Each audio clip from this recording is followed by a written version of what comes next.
오늘 일기 읽어드리겠습니다. 서원갱신. 아침에 눈을 뜬 순간부터 내 영은 사랑의 바다 하느님 안에 완전히 잠겨버렸다. 나는 내가 그분 안에 완전히 잠겨들었다고 느꼈다. 거룩한 미사 시간 동안 그분께 대한 내 사랑의 강도는 절정에 달했다. 서원을 갱신하고 영성체를 한 다음에 나는 갑자기 주 예수님을 배웠는데 그분은 아주 친절하게 내게 말씀하셨다. 내 딸아, 내 자비로운 마음을 보아라. 내가 그 거룩하신 성신의 시선을 고정시키자 초상화 속에 피와 물로 그려진 것과 같은 빛의 줄기들이 성심으로부터 쏟아져 나왔다. 나는 주님의 자비가 얼마나 위대한지를 깨달았다. 그리고 예수님께서 또다시 친절하게 말씀하셨다. 내 딸아, 나의 상상할 수도 없는 이 자비에 대해서 사제들에게 말해다오. 자비의 불꽃이 나를 불태우고 있다. 나는 영혼들에게 나의 자비를 계속 쏟아 부어주고 싶다. 그런데 영혼들은 나의 선함을 도무지 믿으려고 하지 않는다. 그리고 예수님은 갑자기 사라지셨다. 비전 후에는 언제나 그렇듯이 제자를 그리고 소란을 피우는 사람들 무리 속에서도 내 영은 온종일 하나님에 대한 자각 속에 잠겨 있었다.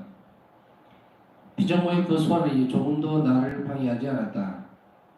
외적으로 나는 사람들과 이야기도 했고 데르디까지 방문했지만 나의 영은 하나님만에 있었다.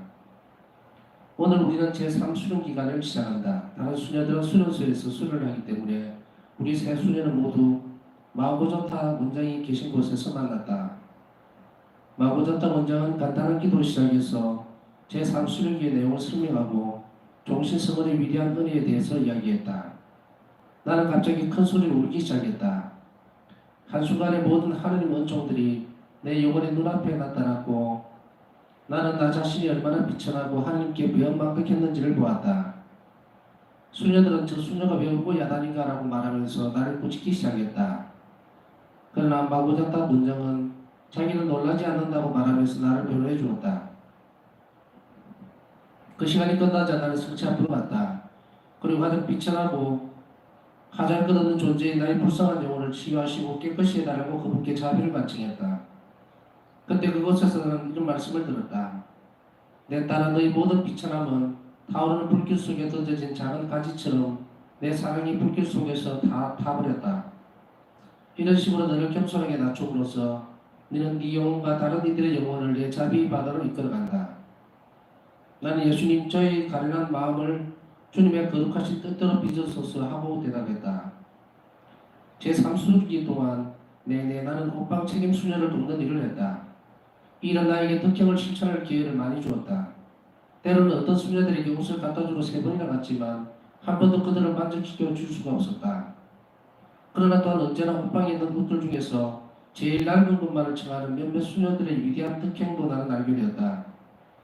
나는 그 수녀들의 고행과 겸손한 정신에 탐복했다. 내림시기 동안에 내 영혼 안에 하나님께 대한 크나큰 갈망이 일어났다. 내 영은 온 힘을 다해서 하나님을 향해 달려갔다. 그 기간 동안 주님은 나에게 당신의 거룩한 속성들을 이해할 수 있는 많은 빛을 내려주셨다.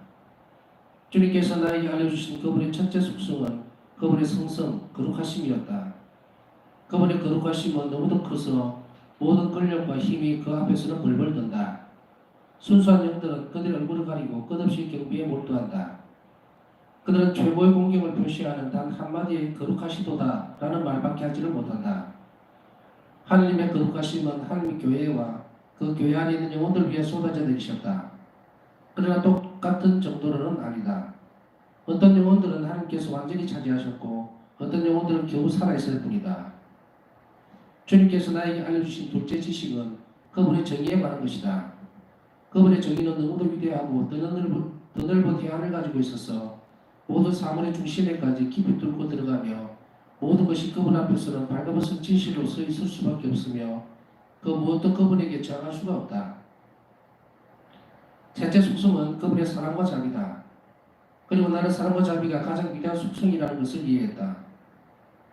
사랑과 자비는 피조물들을 창조주께 일치시켜준다.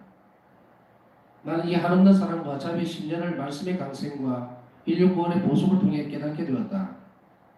그리고 이 사랑과 자비가 하나님의 모든 속성들 중에서도 가장 위대한 것임을 알게 되었다.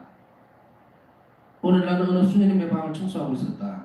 나는 최선을 다해서 깨끗하게 청소를 하려 노력하고 있었는데도 불구하고 그는 계속 나를 쫓아다니면서 당신은 여기에 먼지 부스러기를 남겨두었어요. 그리고 마룻바닥 저기에도 얼룩이 남아있어요 라고 말하는 것이었다. 나는 다만 그를 만족시켜주기 위해서 그가 말하는 곳마다 다시 가서 12번도 더 닦았다. 나를 힘들게 하는 것은 노동이 아니라 이런 잔소리와 지나친 요구였다. 온종일 동안의 나의 노고가 그에게는 만족스럽지 못했다. 그래서 그는 수련장에 가서 불평했다. 수련장 수녀님, 일을 제대로 빨리 할 줄 모르는 이 조심성 없는 수녀는 누구입니까?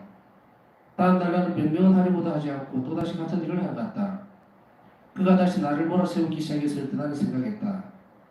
예수님, 누구나 침묵의 순교자가 될 수 있습니다. 일이 아니라 이런 종류의 노고 때문에 사람이 지칩니다. 어떤 사람들은 남들을 괴롭히는 특별한 재주를 가지고 있다는 것을 나는 알게 되었다. 그런 사람들은 자신들의 온 힘을 다해 다른 사람을 시험한다. 그들의 손아귀에 걸렸던 불쌍한 영혼은 아무것도 제대로 할 수 없고 그들의 최선의 노력은 심술궂은 비판을 받게 된다. 성단 정략. 오늘 나는 하느님 어머니와 긴밀히 일치하여 그분의 내적인 순간들을 체험했다.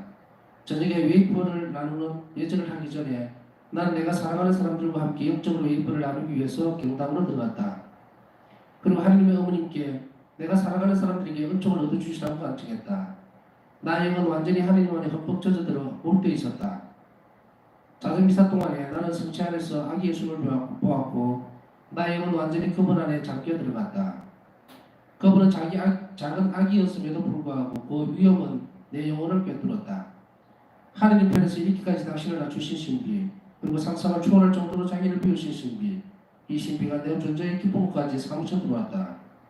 성탄절 기간 내내 계속해서 이런 정서가 내 영혼 안에 생생하게 살아남아 있었다. 우리는 절대로 하나님께서 이처럼 자신을 낮추시는 그 위대함을 제대로 이해하지 못할 것이다. 이 신비를 더 생각해 볼수록. 어느 날 아침 명성체 후에 나는 이런 소리를 들었다. 나는 내가 병자에게 갈 때에 네가 함께 가기를 원한다. 함께 가겠다고 대답을 했지만 잠시 생각해 본 후에 난 어떻게 함께 갈 수 있는지 의아하게 생각하기 시작했다. 둘째가 된 수녀들은 성체를 모시고 가는 사명에 동참할 수 없다. 언제나 지독 수녀들이 가기 때문이었다. 그래서 나는 예수님께서 방법을 찾아주실 것이라고 혼자 생각했다. 잠시 후에 라파엘 원장 수녀가 나를 부르더니 말했다. 신부님께서 병자들을 방문하실 때에 수녀님이 주 예수님을 모시고 가십시오. 수련기 동안 나는 내내 촛불을 들고 주님을 따라 병자들을 방문했다. 예수님의 기사로서 나는 언제나 쇠로든 허리띠를 두루두루 노리겠다. 왜냐하면 보통 옷을 입고 임금님을 모시고 다니는 것은 옳지 못한 일이기 때문이다. 나는 이 고역을 병자들을 위해서 바쳤다. 성시간 동안에 나는 예수님의 순환을 묵상하려고 노리겠다. 그런데 내 영혼이 기쁨으로 가득 차더니 갑자기 나는 아기 예수님을 보았다. 그분의 위험이 하도 엄청나게 나를 꿰뚫기 때문에 나는 이렇게 말씀드렸다. 예수님, 주님이 이렇게 작으시지만 저는 주께서 저희 창조주이시며 주님이심을 압니다. 그리고 예수님께서 내게 대답하셨다. 그렇다, 나는 너희 창조주이며 주이다. 너에게 겸손과 단순함을 가르쳐주기 위해서 나는 계속 어린아이로서 너를 동반할 것이다. 나는 우리들의 영원한 결혼식 날에 예수님께 꽃다발을 드리기 위해서 나의 모든 고통과 어려움을 모아두고 있다. 이런 것들이 나의 정백께서는 그분에 대한 내 사랑의 증명이 되어준다고 여기시니 내게는 아무것도 힘든 것이 없었다. 예수님을 위한 나의 친구. 나는 예수님을 위해 어깨와 침묵을 지키려고 노리겠다. 아무리 소란스러울 때라도 예수님께서는 언제나 내 마음 안에서 침묵을 발견하셨다. 물론 이렇게 하기 위해서 나는 종종 큰 대가를 치러야 했다. 그러나 내가 예수님을 내 마음의 온 힘을 다해서 살아가는데 예수님을 위해서라면 무엇이 지나친 대가가 될 수 있겠는가? 오늘 예수님께서 내게 말씀하셨다. 나는 영혼들을 위해 내 성심 안에서 불타고 있는 사랑에 대해 네가 좀 더 깊이 깨닫기를 바란다. 내 순환을 묵상할 때는 이것을 이해하게 될 것이다. 죄인들을 대신해서 내 자비를 소리쳐 불러라. 나는 그들의 구원을 갈망한다. 네가 어떤 죄인을 대신하여 죄를 뉘우치는 마음과 믿음으로 이 기도를 바칠 때 나는 그에게 회개의 은총을 베풀 것이다. 이것이 그 기도다. 저희를 위한 자비심이신 예수 성심에서 흘러나오신 피와 물이시여 저는 당신께 의탁합니다.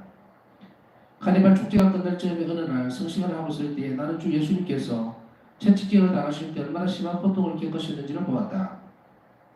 상상도 할 수 없을 정도의 그 고통, 채찍질을 당하시는 동안 얼마나 무서운 고통을 겪으셨는지, 오 불쌍한 죄인들이여, 마지막 심판의 날에 당신들이 지금 이렇게 잔인하게 고문하고 있는 예수님을 어떻게 대면할 작정인가?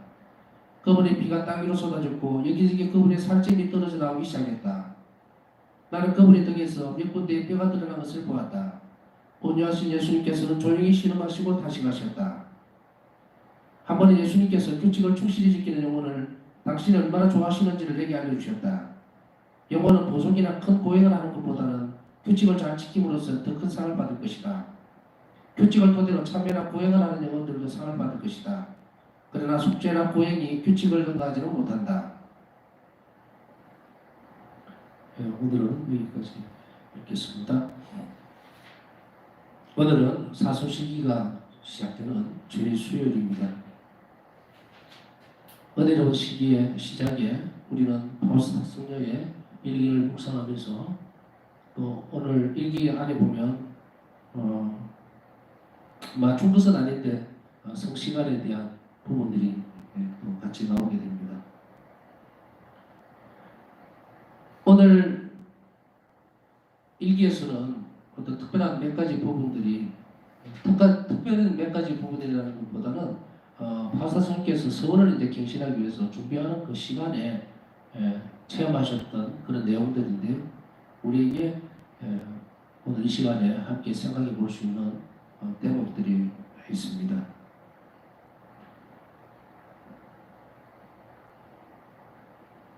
우선 그 예수님의 탄식을 우리는 깊이 생각해 보아야 할 것입니다. 첫 대목에서 자비로운 마음을 예수님께서 보여주시면서 하셨던 이 말씀을 오늘 첫 번째 우리의 묵상에 어떤 도움이 되는 자료로 썼으면 좋겠습니다. 한번 더 다시 읽어드리겠습니다.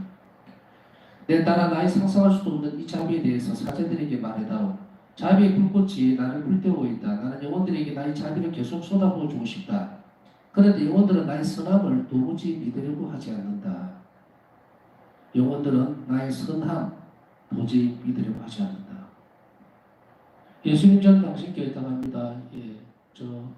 상품 밑에 있는 글자, 도대체 무엇을 믿고 의탁할 것인가? 그것은 주님의 선함입니다. 아버지가 자녀에게 대한 선함. 파우스트 주님께서 저를 죽이신다 하더라도 저는 이 자리에 있겠습니다. 주님 앞에 있겠습니다. 왜냐하면 선성에 전적으로 의탁하기 때문에. 아버지께서는 자녀들을 절대로 버리지 않으시고 비참함과 고통 속에 남겨두시기를 바라지 않으셨고, 더군다나 죄로 인해서 영원한 죽음으로 가는 것을 결코 원하지 않으셨습니다. 복음의 여러 대목들을 다시 새삼스럽게 인용할 필요는 없습니다. 우리 사순시기의 첫날 무엇을 어떻게 바라봐야 할 것인가? 왜 예수님은 그 비참한 환경, 그것을 극복하고 또 이겨내고 특별해서가 아니라 인간으로서 그 고난의 길을 왜 선택하고 가셨는가? 예수님은 아들로서, 성자로서, 또 한 인간으로서 완전한 자유의지로 우리의 죄를 용서하시고 다시 살 수 있도록 하시기 위해서 이 십자가 길을 선택을 하신 겁니다. 아버지께서는 강요하신 적이 없습니다. 아들에게. 예수님은 자발적이고 그 자의적으로 삼일체에 넘치는 하나님의 자비 때문에 인간들을 위해서, 이 하찮은 인간들을 위해서, 죽음의 골짜기에서 헤매고 있는 인간들을 위해서 영원한 생명의 길로 다시금 돌려놓기 위해서 당신 자신을 희생제물로 내려 놓으신 겁니다. 이 사순시기의 첫날 하나님이 가장 아파하시는 것은 무엇일까? 예수님의 그 큰 고통의 근본적인 것은 무엇이었으며, 또 지금 이 시간에도 왜 나 때문에, 무엇 때문에 그렇게나 고통스러운 십자가의 길을 걸어가시는 것인가를 우리는 깊이 묵상해야 합니다. 그것은 이 영혼들이, 이 세상에 있는 많은 영혼들이, 수도 없이 많은 영혼들이 하나님의 선함을 믿지 않기 때문입니다. 자기에게 주어지는 고통, 그리고 고난들, 조금만 어려운 어떤 일에 부딪히면 불평하고, 심지어는 하나님을 없애버리기까지 하는 이 세상. 한 번도 적어도 자신들의 탓이나 자신들의 죄 때문에 하나님을 알아뵙지 못하는 것에 대해서는 생각하지 않는 이 세대에 대한 그런 반성도 있어야 되겠지만, 우리는 세상으로 나가기 전에 우리 자신들이, 우리 스스로가, 나 자신이 주님 보시기에 또 주님의 선함에 얼마나 많이 맡기고 있는 것인가. 조그마한 어려움들이 눈앞에만 닥친다 하더라도 불평과 불만을 쏟아내고 팔짝살이 나고, 또 왜 나한테만 이런 일이 주어지는가, 그렇게 그 표면적인 것에 쉽사리 넘어가 버리고 하나님을 원망하고, 하나님께서는 절대적인 선이기 때문에 어떤 경우에도 심지어는 악을 통해서도 선으로 바꿔버리는, 결과들을 바꿔버리는 분이 하나님이심을 우리가 믿지 않는 이 세상, 또 우리 자신들, 그것 때문에 예수님은 오늘도 순환의 시간을 보내고 계신 겁니다. 자비의 불꽃이 나를 불태우고 있다. 나는 영혼들에게 나의 자비를 계속 쏟아부어주고 싶다. 때때로 우리는 이런 질문들이나 의아함을 놓일 수가 있습니다. 하느님 도대체 누구시길래, 예수님 당신은 왜 우리에게 이런 큰 희생을 선물로 주셨습니까? 당신의 큰 희생. 인간이 사실은 멸망하든 아니면은 자기 마음대로 살다가 죽든 자기 판단대로 이렇게 하든 저렇게 하든 하나님 믿든 안 믿든 하나님께는 아쉬울 것이 아무것도 없습니다. 우리는 하나님이 뭔가 부족하고 아쉬워서 우리에게, 인간에게 손을 내밀고 불쌍히 여겨주고 은혜를 베풀고, 심지어는 당신 아들을 이 땅에 보내셔서 십자가상에 비참한 죽음에 이르기까지 그 희생을 선물로 주시도록 마련하셨던 것, 그거 당신이 부족해서 그런 거 아닙니다. 우리가 잘나서 그런 것도 아니고, 우리가 수도 없이 많은 고통과 또 희생이든 물질적인 것, 모든 것을 다 주님께 우리가 다 준다 하더라도 하나님께 그 필요 없는 거예요. 우리가 성신 안에서 정말 깨달아야 되는 것은 하나님의 사랑과 자비입니다. 이 성체 안에 머물러 계시겠다고 약속하셨던 이 하나님 자비와 사랑을 그저 알아주기를 바라는 것. 인간들은 얼마나 사랑하고 또 얼마나 이 고통 중에 있는 인간들에게 자비를 베풀기를 정말 절절하게 그렇게 원하시는지, 그걸 알아달라는 것밖에.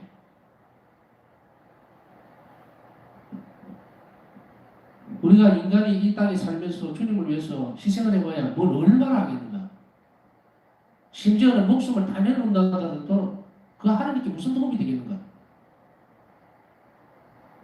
역설적으로 보면요, 사람을 싹 멸망시키고 없더라도 하나님 아무 상관이 없어요.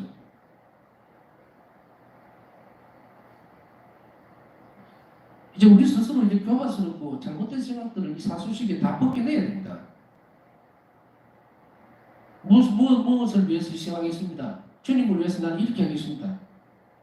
사수시기 동안에 나는 이런 것을 끊어버리겠습니다. 그게 무슨 소용이 있느냐는 거예요. 참으로 예수님께서 바라는 것은 단 한 가지 사실입니다.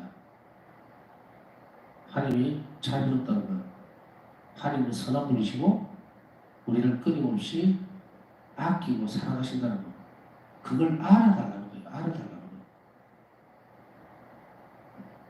우리가 부딪히는 수없이 많은 시간들, 또 사건들, 고통들, 고난들, 어려움들, 이런 것들 속에서 참으로 하나님은 좋은 열매, 고통을 통해서 선함을 드러내시고 좋은 결과를 주시리라고 하는 그런 믿음들, 확신들, 그것에 의탁하는 태도를 바라시는 분이에요. 기적은 달리 일어나는 것이 아니라 바로 이 하나님의 선함에 굳게 우리 의지를 결합시키는 것, 그 안에서 결국은 기적이라는 것이 일어나는 거예요. 우리가 참으로 행복해지기를 바라고, 그리고 우리 삶의 고난의 순간들에도 결코 실망하거나 절망하지 않고 우리가 행복해질 수 있는 좋은 조건들이 만들어지기를 참으로 바란다면 주님께서 선하다는 사실을 받아들이고 눈앞에 보이는 고통을 겁내거나 의무를 품거나 두려워하거나 하나님께 원망하지 말아야 합니다. 그런 영혼들은 결코 하나님께서 마련해놓은 선물에 가까이 갈 수가 없다는 것. 오늘 바로 첫 번째 들여다봐야 되는 대목은 이 부분입니다. 영혼들은 나의 선함을 도무지 믿으려 하지 않는다. 우리 안에 마련해놓은 우리 하루 각 개인이 한 명 한 명에게 마련해놓은 그 선물들, 그것을 우리가 눈앞에 보이는 작은 고통들이나 실망들 때문에 엎어버리지 말아야 됩니다. 우리는 순간순간에 하나님의 선함을 믿고 그분에게 얼마나 의탁했는지 사순식이 첫 시작에 한번 들여다볼 필요가 있고 묵상해볼 필요가 있습니다. 그리고 두 번째는 한 번 더 보여야 될 것은 어떤 것이냐면 이 대목이 참 절묘하게 와닿습니다. 얼마나 바울사 성령을 괴롭혔는지 이런 표현들을 쓰실 정도면 얼마나 어려웠을까 싶은 생각이 참 많이 들었습니다. 어떤 사람들은 남들을 괴롭히는 특별한 재주를 가지고 있다는 것을 난 알게 되었다. 참 아이러니한 게 아니라 기가 막히지만 지나가는 말로 하신 것은 아닌 것 같습니다. 결코 이런 사람이 있다. 그런 사람들은 자신들의 온 힘을 다해 다른 사람을 시험한다. 우리 주변에도 있을 수 있고 우리 자신들을 그런 경우를 당할 수도 있겠죠. 그러나 실망하지 말고 그 존재가 그런 존재가 있다는 거예요. 바울사성에는 그 존재를 그렇구나, 특별한 재주를 가지고 있는 사람이 있구나. 그러나 그 괴로움에 대해서 한 부분을 덧주어냈습니다. 일이 아니라 이런 괴롭힘들 종류의 노고 때문에 사람이 지칩니다 하고 고백해내죠. 우리 또한 여러 갈래에서 여러 부분에서 직장에서 가정에서 또 이웃들에게서 이렇게 어려움을 당할 수가 있습니다. 그러나 예수님은 이것을 잘 지켜보시고 그리고 그것을 견뎌낼 수 있는 힘도 주실 수 있다는 것을 바울사 성령 일기에서 우리는 들으면서 용기를 가지고 왜 나에게만 이런 일이 있을 것인가 하는 그런 것들은 우리가 굳이 그 뒷부분을 팔 필요가 없을 것 같습니다. 그러나 이런 사람들, 남을 괴롭히고 특별한 재주를 가지고 있는 이런 사람들을 위해서도 우리는 하나님께서 안타까워하고 그들에게도 자비의 손길을 내밀기를 바라신다고 하는 것, 그거 정도는 우리가 한번 생각해 봐야 되겠습니다. 자, 그 다음에 세 번째로는 아주 가장 중요한 대목이라고 생각이 되어져 성시간. 성시간을 우리는 지금 하고 있습니다. 이 성시간에 있어서는 주제가 하나여야 됩니다. 주제가 하나라는 말은 무슨 말이냐면 오늘 1시간 동안 성체 조별을 하면서 뭐 복권에 당첨되게 해주세요, 뭐 학비를 벌게 해주세요, 아니면 어려운 문제를 해결하게 해주시오, 뭐 혹은 집이 잘 팔리게 해주세요. 그거 성시간 때 하는 거 아닙니다. 현세적인 대화였던 부분에 있어서는 거칠 것이 없어야 하는 것은 사실이에요. 하나님께서는 우리 아버지시니까, 주님은 우리의 주님이시니까 대화할 수 있다고 생각하지만 성시간만큼은 그래서는 안 됩니다. 예수님은 우리가 간청하고 또 간절히 바라고 있는 상황을 알고 있습니다. 그러나 그것을 침묵 가운데 묻어두고 당신께만 오로지 집중하려고 하는 것, 그걸 사랑으로 바라보는 것. 잠깐 설명을 덧붙이자면 이렇지요. 예를 들어서 똑같은 비유는 아니지만 아주 어려운 환경에 놓여져 있는 한 사람이 정말로 힘이 드는 그 상황이 되는데도 불구하고 시간도 없고 어렵고 또 몸도 아프고 이런 사람이 이사참대를 했을 때 그 사정을 익히 알고 있는 사람이 바라봤을 때 어떤 시선으로 보겠습니까? 아이고 저렇게 힘 있는 데도 오셨어요. 마음고생이 심할 텐데 걱정거리가 많을 텐데 고생 많이 하는 줄 알고 있어요. 그랬을 때에 그걸 맞아들이는 입장에서는 어떻게 생각을 하겠습니까? 아무 어려움 없이 와서 그냥 편하게 지내던 사람하고 그들에게 바라보는 시선과 또 이 어려운 가운데서도 찾아오는 사람, 주님을 배우러 오는 사람에 대한 시선은 분명히 다릅니다. 예수님께서는 바로 이런 부분들, 우리가 정말 고민도 많고 힘든 부분도 많고 해결해야 될 것도 많고 고통스러운 부분도 많이 있을 수 있어요. 고민들이 없을 수가 없죠. 그게 뭐 물질적인 부분이 됐든 정신적인 부분이 됐든 모든 것에 있어서 다 그렇습니다. 그런데 그러함에도 불구하고 이 시간만큼은 그 고통을 내려놓고 주님만을 바라보고 했을 때에 예수님은 우리 한 영혼들을 보면서 그 영혼에게 이렇게 말씀하실 거라는 거예요. 얘야 얼마나 힘이 드냐. 그런데 네 이야기를 안 하는구나. 아프다고 얘기를 해야 되는데 그것을 속으로 참아내고 내 고통, 예수님의 내 순환과 내 고통에 대해서 이렇게 감사하고 또 그리고 그것에 대해서 경배하고 그것에 이렇게 넘치는 자비에 대해서 경배를 드리는 너를 보고 내가 은총을 안 줄 수가 없구나. 안 그러겠습니까?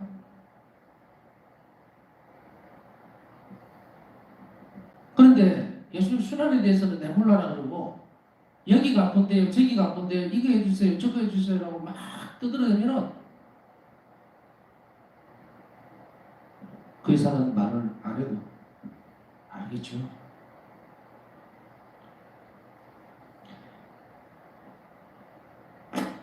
예수님은 이 성시간에 있어서 가장 작은 자로서 겸손한 자로서 우리가 예수님의 상처를 보고 예수님의 순환을 보고 예수님의 십자가를 묵상하고 그 시간으로 이 시간을 지낼 때에 우리는 예수님에게서 어떤 은총을 받느냐?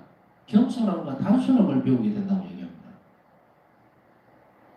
번잡스럽고 소란스러운 가운데 이 성시간을 보내게 되면 성체 앞에 앉게 되면 정말 철없는 어른의 역할을 하게 됩니다. 그러면 도와줄 것이 없어요. 이미 다 컸으니까 혼자 알아서 하겠지.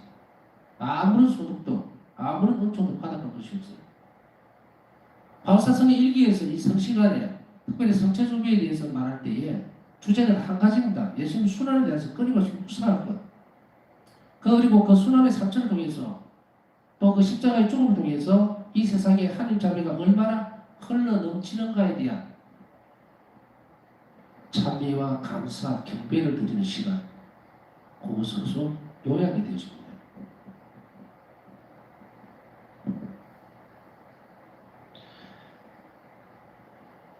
내 순환을 묵상할 때 너는 이해하게 될 것이다 라고 말씀하시면서 아주 중요한 대목을 한 번 더 알려줍니다. 강조를 하겠습니다. 세 번째로 성식을 할 때 이런 부분들, 네가 어떤 죄인을 대신하여 죄를 뉘우치는 마음과 믿음으로 이 기도를 바칠 때 나는 그에게 회개의 은총을 베풀 것이다. 우리가 다른 죄인들을 위해서 대신 회개할 수 있다는 이야기요. 죄를 뉘우치는 마음과 믿음으로 기도를 바친다면은 왜냐하면 이런 저는 당신이 어떡합니다요. 우리가 끊임없이 성시간 안에서 성체조배하면서 우리가 믿음과 회개를 하게 될 때에 그리고 하나님의 순환에 의탁하면서 그 죄인들을 위해서 은총을 청하면은 그 죄인들에게 회개의 요청을 베풀 것이다라고 얘기합니다. 뭐 약간 그 여담입니다만은 고민하는 분들은 우리가 아들이 냉담하고 안 나옵니다. 우리 며느리가 냉담하고 안 나옵니다. 누가 냉담하고 안 나옵니다.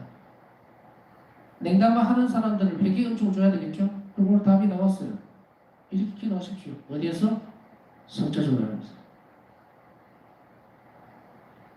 우리의 회개와 회심의 태도가 그리고 겸손한 마음이 다른 죄인들을 회개시킬 수 있는 은총을 주님에게서 얻어내 줄 수 있다는 것 오늘 한 번 더 강조하면서 이 시간에 묵상을 하도록 하겠습니다.